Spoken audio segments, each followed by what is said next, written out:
Argentina की राजधानी Buenos Aires में फुटबॉल शायकीन आपस में लड़ पड़े। फुटबॉल मैच में जीत के बाद जश्न का सिलसिला जारी था, तभी हरीफ टीम के शायकीन ने हमला कर दिया, जिसके बाद तसादुम शुरू हो गया। पुलिस ने मुजाहिरीन पे काबू पाने के लिए रबर की गोली फायर की। वाज़ेह रहे कि 2 हफ्ते पहले भी इसी तरह का तसादुम हुआ था।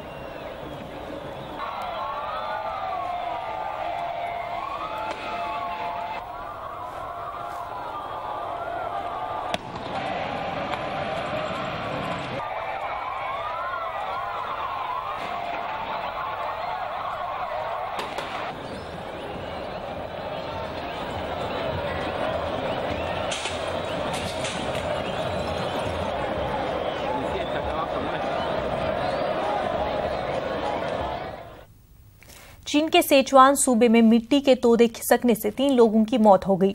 कई लोग अभी भी लापता है। राहत और बचाव का काम जारी है। वाज़ेह है कि मिट्टी के तोदे खिसकने से 3 मकानात मुनहदम हो गए और 1 दर्जन लोग इसमें दब गए, जिसमें 9 को बचा लिया गया है, जबकि 3 की मौत हो गई।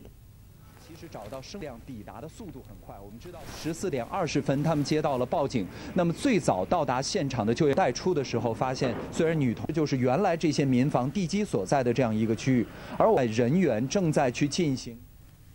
ऑस्ट्रेलिया के एडिलेड में हिंदुस्तान और ऑस्ट्रेलिया के बीच हुए टेस्ट मैच में टीम इंडिया ने तारीखी जीत रकम की है। हिंदुस्तानी टीम ने पहली बार ऑस्ट्रेलिया में सीरीज के पहले मैच में जीत दर्ज की है। जीत के साथ ही 4 मैचों की सीरीज में टीम इंडिया ने 1-0 की सबकत ले ली है।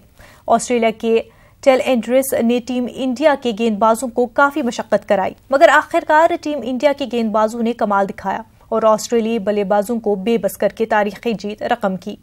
टीम इंडिया ने टॉस जीतकर पहले बल्लेबाजी की। हालांकि टीम इंडिया के बल्लेबाजों ने कुछ खास कमाल नहीं दिखाया, मगर चेतेश्वर पुजारा की बेहतरीन बल्लेबाजी की बदौलत टीम इंडिया एक अच्छा स्कोर बनाने में कामयाब रही। उसके बाद हिंदुस्तानी गेंदबाजों का कमाल देखने को मिला। पहली इनिंग में टीम इंडिया ने 250 रन बनाए, जिसके जवाब में ऑस्ट्रेलिया ने सिर्फ 235 रन ही बनाए। दूसरी इनिंग में हिंदुस्तान ने 307 रन बनाए, जिसका सबकत करने उतरी ऑस्ट्रेलिया टीम ने 291 रन ही बना सकी। उसे 31 रनों की शिकस्त हुई।